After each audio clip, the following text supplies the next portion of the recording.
નમસ્કાર વિદ્યાર્થી મિત્રો, ઘરશાળા બુનિયાદી શિક્ષણ વિભાગની યુટ્યુબ ચેનલમાં હું મકવાણા દર્શના આપ સૌનું સ્વાગત કરું છું. બાળ મિત્રો, આજે આપણે આ વિડીયોમાં વ્યાકરણનો એક મુદ્દો ભણવાનો છે. એનું નામ છે વિશેષણ અને તેના પ્રકારો. આપણે દ્વિતીય સત્રમાં વિશેષણનો એક મુદ્દો આવે છે, જેના વિશે આપણે સમજવાનું છે આજે. હવે તમે જુઓ તો તમારી સામે મેં એક ચિત્ર મૂક્યું છે. ચિત્રમાં આપણને શું દેખાય છે? તો કે એક લાઇટિંગની દુકાન છે, પછી તો એક મીઠાઈની દુકાન છે, અને છેલ્લે તમે જુઓ તો કપડે કી દુકાન, કે જ્યાં સાડીઓ ને એવું બધું મળે છે. તો હવે આ બધી દુકાનો છે, એની મારે વિશેષતા કેવી હોય? તો હું એવું કહી શકું કે મીઠાઈની દુકાને સ્વાદિષ્ટ મીઠાઈ મળે છે. તો મીઠાઈ તો મળે જ છે, પણ કેવી મળે છે? તો કે સ્વાદિષ્ટ. તો આ સ્વાદિષ્ટ શબ્દ છે એ શું બતાવે છે? તો કે વિશેષતા બતાવે છે. બરાબર છે. એવી રીતે સાડીની દુકાન હોય તો હું એવું વાક્ય બનાવું કે સાડીની દુકાને સુંદર સાડીઓ મળે છે. હવે દુકાને સાડીઓ તો મળે જ છે, પણ કેવી સાડી મળે છે? તો કે સુંદર. તો આ સુંદર શબ્દ છે એ વિશેષતા દર્શાવે છે. પછી લાઇટિંગની વાત કરીએ આપણે, તો કે લાઇટિંગની દુકાન પર લાઇટો અથવા તો બલ્બ મળે છે. પણ એની જગ્યાએ હું એવું બોલું કે લાઇટિંગની દુકાન પર બલ્બ અને લાઇટ રંગબેરંગી મળે છે. તો લાઇટ અને બલ્બ તો મળે છે, પણ કેવા મળે છે? તો કે રંગબેરંગી મળે છે. તો આ બધા શબ્દ છે, રંગબેરંગી છે, સુંદર છે, સ્વાદિષ્ટ છે, તો એ શું બતાવે છે? તો કે વિશેષતા બતાવે છે. હવે આગળ આપણે જોઈશું એટલે તમને ખ્યાલ આવશે કે વિશેષણ એટલે શું. જો હવે આપણે વિશેષણની વ્યાખ્યા શું કહી શકીએ? तो कि जो शब्द संज्ञा व सर्वनाम शब्दों की विशेषता बताते हैं वे विशेषण कहलाते हैं. એટલે કે જે શબ્દ સંજ્ઞા અને સર્વનામ માં વિશેષતા બતાવે તો એને વિશેષણ કહેવાય. મેં હમણાં તમને કીધું ને કે રંગબેરંગી છે, સ્વાદિષ્ટ છે, સુંદર છે, તો એ બધા શું છે? તો કે વિશેષણ છે. ત્યાર પછી 1 દર્જન, 1 કિલો, એ પણ વિશેષણ આવે. હું એમ કહું કે મારે 1 ડઝન કેળા જોઈએ છે. હવે કેળા તો મારે જોઈએ છે, પણ કેટલા જોઈએ છે? તો કે 1 ડઝન. નિશ્ચિત કહી દીધું છે કે મારે 1 ડઝન કેળા જોઈએ છે, તો એ વિશેષણ છે. હવે એમાં પણ વિશેષણના પ્રકારો આવશે, જે આપણે હમણાં આગળ જોવાના જ છે. ત્યાર પછી 1 કિલો, એ પણ વિશેષણ કહેવાય. હું એમ કહું કે મારે ખાંડ જોઈએ છે, એ સાદું વાક્ય મેં બનાવ્યું. એની જગ્યાએ હું એમ બોલું કે મારે 1 કિલો ખાંડ જોઈએ છે. તો 1 કિલો છે એ નિશ્ચિત માપ બતાવે છે. બરાબર છે. તો એ વિશેષણ છે. એ આપણે હમણાં આગળ વિશેષણના પ્રકારો જોઈશું ત્યારે વ્યવસ્થિત રીતે આપણને સમજાઈ જશે. તો વિશેષણ એટલે શું? કે જે નામના અર્થમાં વધારો કરે અથવા તો સંજ્ઞા કે નામની વિશેષતા જે બતાવે એને શું કહેવાય? તો કે વિશેષણ. જુઓ, હવે વિશેષણની આપણે ફરી વખત એકવાર વ્યાખ્યા જોઈએ અને ત્યાર પછી વિશેષણને વાક્યમાંથી કઈ રીતે ઓળખવું એના વિશે પણ હું તમને જણાવું. બરાબર છે. હવે જુઓ કે વિશેષણ કોને કહેવાય? तो कि संज्ञा व सर्वनाम शब्दों की विशेषता बताने वाले शब्द विशेषण कहलाते हैं. એટલે કે સંજ્ઞા અને સર્વનામના જે શબ્દ છે એની વિશેષતા બતાવે એને શું કહેવાય? વિશેષણ. હવે એને ઓળખવું કઈ રીતે આપણે? તો આગળ કહ્યું છે કે વિશેષણ શબ્દ पहचानने के लिए संज्ञा के बारे में कैसा या कितना लगाकर प्रश्न किया जाता है. હવે જ્યારે આપણે વિશેષણને ઓળખવું હોય તો આપણે જે સંજ્ઞા હોય એને કેસા એટલે કે કેવું અને કેટલું એવો પ્રશ્ન કરવો પડે, એટલે આપણને વિશેષણ છે એ મળી જાય. જૈસે ઉદાહરણ જોઈએ આપણે તો કે લાઇટ કેસી હે, એટલે કે લાઇટ કેવી છે? તો કે રંગબેરંગી. બરાબર. એવું વાક્ય હોય કે લાઇટ રંગબેરંગી હે, તો લાઇટ કેસી હે? તો કે રંગબેરંગી. તો રંગબેરંગી છે એ શું થયું? વિશેષણ. બીજું વાક્ય, મીઠાઈયા કેસી હે? તો કે સ્વાદિષ્ટ. તો સ્વાદિષ્ટ છે એ વિશેષણ છે. કે મીઠાઈઓ તો છે ભાઈ, પણ કેવી છે? તો કે સ્વાદિષ્ટ. તો સ્વાદિષ્ટ છે એ વિશેષણ છે. ત્યાર પછી સાડિયા સુંદર સુંદર હે, એવું વાક્ય બનાવું, સાડિયા સુંદર સુંદર હે. તો હું એવો પ્રશ્ન કરું કે સાડિયા કેસી હે? તો કે સુંદર સુંદર. તો સુંદર સુંદર શબ્દ છે એ વિશેષણ થયું. ત્યાર પછી કેલે કિતને હે? તો કે 1 ડઝન. 1 ડઝન છે એ વિશેષણ છે. મીઠાઈ કિતની હે? એટલે કે મીઠાઈ કેટલી છે? તો કે 1 કિલો. તો 1 કિલો છે એ વિશેષણ છે. તો આવી રીતે આપણને કોઈ પણ વાક્ય આપે તો આપણે મનોમન પ્રશ્ન કરીને એ વાક્યમાંથી વિશેષણ છે એ શોધી લેવાનું છે, બરાબર છે બાળ મિત્રો. હવે જુઓ, એક નવો શબ્દ આવે છે વિશેષ્ય. હવે આપણે 5મા ધોરણમાં એટલું બધું ઊંડાણપૂર્વક અભ્યાસ કરવાનું નથી આવતું વિશેષણ વિશે, બરાબર છે, પણ હું તમને અત્યારે વિશેષ્ય વિશે થોડું જણાવી દઉં કે જેના કારણે તમે મોટા ધોરણમાં આગળ વધો ત્યારે તમને કામ લાગે. હવે જો કે વિશેષ્ય હોય ને તો જ એ વાક્યમાં વિશેષણ હોય. તો વિશેષ્ય કોને કહેવાય? तो कि जिन संज्ञा शब्दों की विशेषता बताई जाती है वे विशेषण कहलाते हैं. એટલે કે જે શબ્દોની વિશેષતા આપણને કહેવામાં આવે છે એને વિશેષ્ય કહેવાય. હવે આપણે ઉદાહરણ જોઈશું ને એટલે તમને ખ્યાલ આવશે કે વિશેષણ કોને કહેવાય અને વિશેષ્ય કોને કહેવાય. આમ ડાયરેક્ટ તમને ખબર પડશે નહીં. હવે તમે જુઓ, મેં ઉદાહરણમાં લખ્યું છે વિશેષણ અને વિશેષ્ય.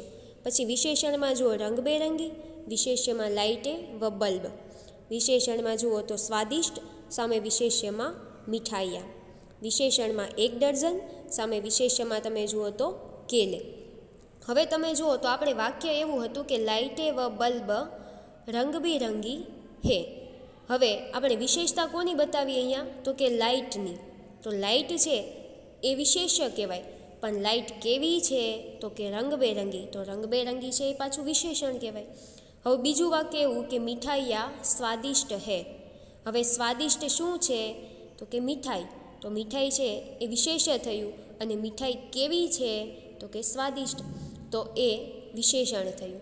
હવે આમાં વાક્ય છે તમે જુઓ કે મીઠાઈયા સ્વાદિષ્ટ હે. તો મીઠાઈયા કેસી હે એવો પ્રશ્ન કર્યો તો આપણને શું જવાબ મળ્યો? તો કે સ્વાદિષ્ટ. તો સ્વાદિષ્ટ છે એ વિશેષણ, અને કોની વિશેષતા બતાવવામાં આવી છે? તો કે મીઠાઈની. તો મીઠાઈ છે એ વિશેષ્ય છે, કેમ કે જેની વિશેષતા બતાવવામાં આવે એને વિશેષ્ય કહેવાય. ત્રીજું ઉદાહરણ આપણે લઈએ. એવું વાક્ય બનાવવું કે કેલે 1 ડઝન હે, એટલે કે કેળા 1 ડઝન છે. તો હવે અહીંયા કેળા કેટલા છે? તો કે 1 ડઝન. તો એ શું થયું? વિશેષણ.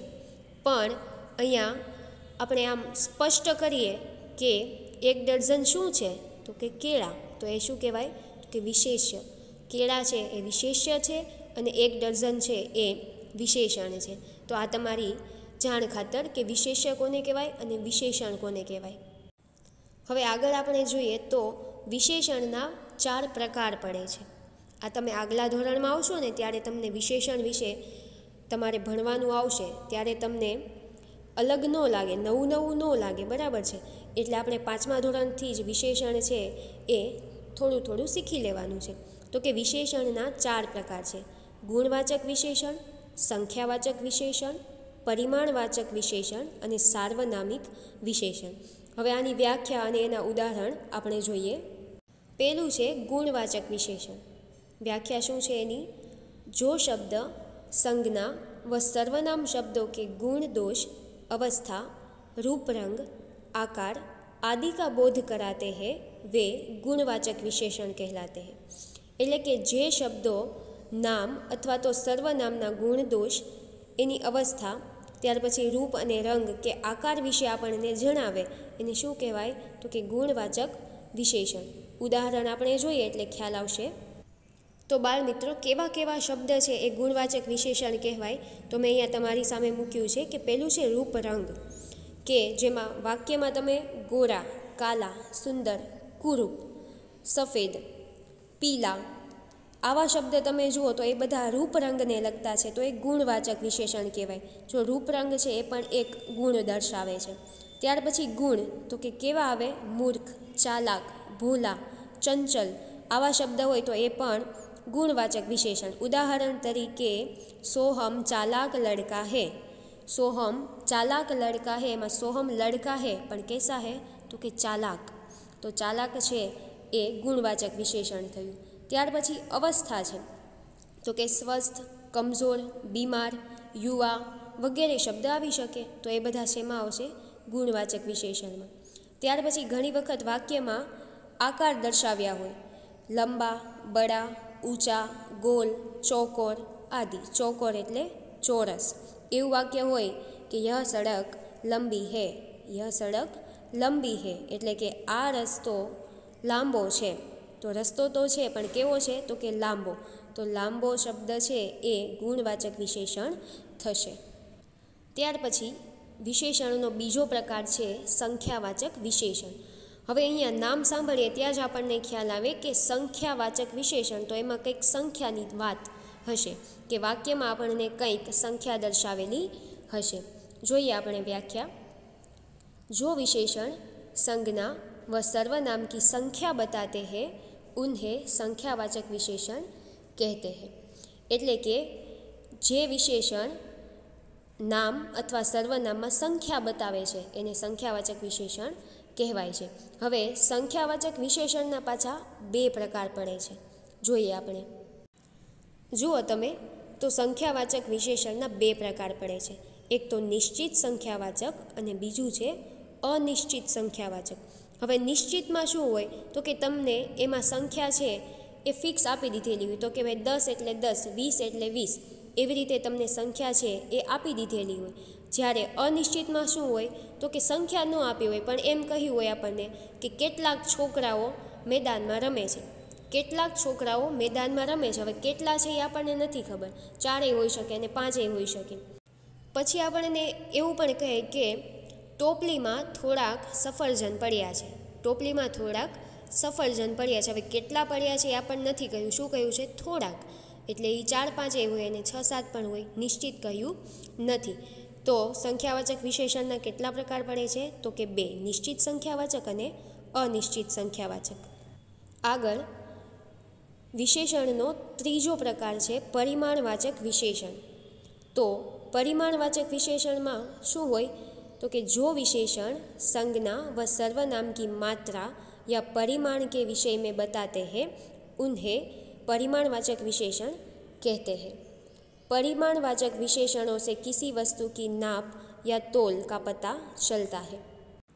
हवे आ विशेषण में तमे जुओ तो कि संज्ञा अथवा तो सर्वनाम होय एनी मात्रा अथवा तो एनो जत्थो छे ए बतावे छे। ई विषय पर परिमाणवाचक विशेषण है ए होय छे। हवे तमे जुओ तो कि परिमाणवाचक विशेषण होय तो एनाथी शेनो ख्याल आवे तो कि कोई वस्तु होय एनुं माप अथवा तोल करी शके। दाखला तरीके 1 किलो खांड छे, 1 लीटर दूध छे, त्यार पछी हूँ एम कहूँ कि 2 मीटर कापड़ है तो आ 2 मीटर कापड़ है ए पण परिमाण बतावे छे, एटले के एक माप बतावे छे कि 2 मीटर। त्यार पछी हूँ एवुं कहूँ कि कप में थोड़ीक चा है, हवे थोड़ीक चा है ए पण परिमाणवाचक विशेषण में आवशे। आमां पण आपणे जोईए तो कि परिमाणवाचक विशेषण भी 2 प्रकार के होते हैं, एटले कि आ विशेषणना पण 2 प्रकार पड़े छे। जोईए आपणे आगळ जुओ तो कि निश्चित परिमाणवाचक अने अनिश्चित परिमाणवाचक। पेलुं छे निश्चित, तो एमां निश्चित जत्थो आपणने अथवा तो माप है ए निश्चित होय छे। तो कि उदाहरण में तमे जुओ तो कि 5 मीटर कपड़ा तो आपणे निश्चित कही दीधुं छे कि केटलुं कापड़ है तो कि 5 मीटर। पछी 2 किलो चावल, केटला चोखा है तो कि 2 किलो, आपणे निश्चित कही दीधुं छे, बराबर है। अने बीजुं जुओ तमे प्रकार तो कि अनिश्चित परिमाणवाचक, तो एमां निश्चित न होय। दाखला तरीके थोड़ी चाय एटले थोड़ी एटले केटली तो कि 1 कप 2 कप एवुं आपणे निश्चित कह्युं नथी। पछी बीजुं उदाहरण है कि कुछ फल एटले कि केटलाक फळो, केटला छे ए आपणने कह्युं नथी, तो ए बधा छे ए अनिश्चित परिमाणवाचक विशेषण छे।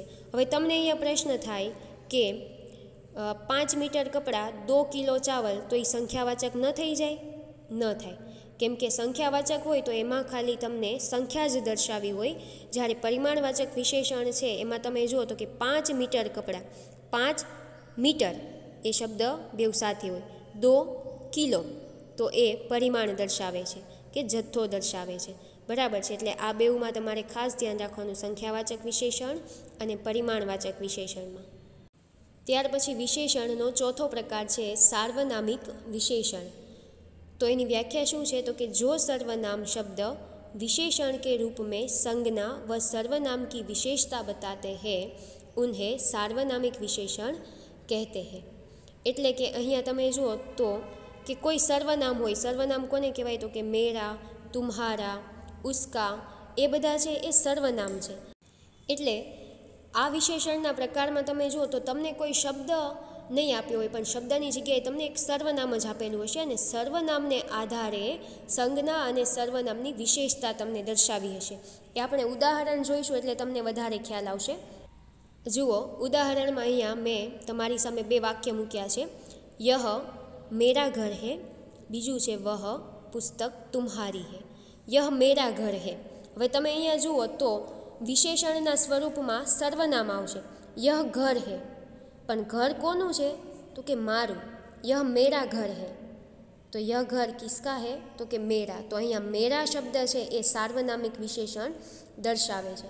ત્યાર પછી બીજું વાક્ય તમે જુઓ તો કે વહ પુસ્તક તુમ્હારી હે. વહ પુસ્તક હે પર કિસકી હે? તો કે તુમ્હારી. એટલે કે તુમ્હારી શબ્દ છે અહીંયા સાર્વનામિક વિશેષણ દર્શાવે છે. તો આ હતા આપણા 4 વિશેષણના પ્રકારો. તમે સૌ જો ન સમજાય તો ફરી એક વખત વિડીયો છે એ રિપીટ કરીને જોઈ લેવો. હવે આ વિશેષણના મુદ્દામાં આપણે શું શું શીખ્યા તો એનું એક ઉપર છેલ્લું આપણે પુનરાવર્તન કરી લઈએ. તો કે જો શબ્દ संज्ञा व सर्वनाम शब्दों की विशेषता बताते हैं वे विशेषण कहलाते हैं. એટલે કે જે શબ્દ સંજ્ઞા અને સર્વનામની વિશેષતા દર્શાવે એને શું કહેવાય? તો કે વિશેષણ. આગળ આપણે જોઈ ગયા. પછી जिन संज्ञा शब्दों की विशेषता बताई जाती है वे विशेष्य कहलाते हैं. એટલે કે જે શબ્દની અથવા તો નામની વિશેષતા આપણને બતાવવામાં આવે, દર્શાવવામાં આવે એને વિશેષ્ય કહેવાય. દાખલા તરીકે મેં તમને કહ્યું આગળ કે સુંદર સુંદર સાડિયા હે, તો સુંદર સુંદર શું છે? તો કે સાડી. તો સાડી છે એ વિશેષ્ય છે અને સુંદર સુંદર છે એ વિશેષણ છે. ત્યાર પછી વિશેષણ 4 प्रकार के होते हैं कि गुणवाचक विशेषण, संख्यावाचक विशेषण, परिमाणवाचक विशेषण અને સાર્વનામિક વિશેષણ. એમાં પણ સંખ્યાવાચક વિશેષણ છે એના 2 પ્રકાર પડે કે નિશ્ચિત સંખ્યાવાચક વિશેષણ અને અનિશ્ચિત સંખ્યાવાચક વિશેષણ. ત્યાર પછી એવી જ રીતે પરિમાણવાચક વિશેષણના પણ 2 પ્રકાર પડે છે, નિશ્ચિત પરિમાણવાચક વિશેષણ અને અનિશ્ચિત પરિમાણવાચક વિશેષણ. તો વિદ્યાર્થી મિત્રો, આ રીતે આપણે વિશેષણનો જે વ્યાકરણનો મુદ્દો છે એ સમજ્યો. અને હા, તમારે વિદ્યાર્થી મિત્રો ધોરણ 5માં આટલું બધું ઊંડાણપૂર્વકનું આવતું નથી, પણ તમને આગલા ધોરણમાં કામ લાગે એટલા માટે મેં તમને બધું જ સમજાવ્યું છે. પરીક્ષામાં તમને ખાલી એટલું પૂછાઈ શકે કે કોઈ તમને વાક્ય આપ્યું હોય અને કહે કે વાક્યમાંથી વિશેષણ શોધો. એવું વાક્ય આપે કે રિદ્ધિ સુંદર લડકી હે, તો રિદ્ધિ લડકી હે તો કેવી છે? તો કે સુંદર. તો સુંદર છે એ વિશેષણ. એવું તમને કોઈ વાક્ય પૂછાઈ શકે. તમારે એટલું બધું આ વિશેષણના પ્રકાર છે અથવા તો વિશેષ્ય છે એના વિશે કંઈ આવવાનું નથી. આ તો તમારી જાણ ખાતર. જો તમને મારો આ વિડીયો પસંદ આવ્યો હોય તો તમે લાઈક કરો અને અમારી ચેનલને સબસ્ક્રાઈબ કરો. Okay, thank you.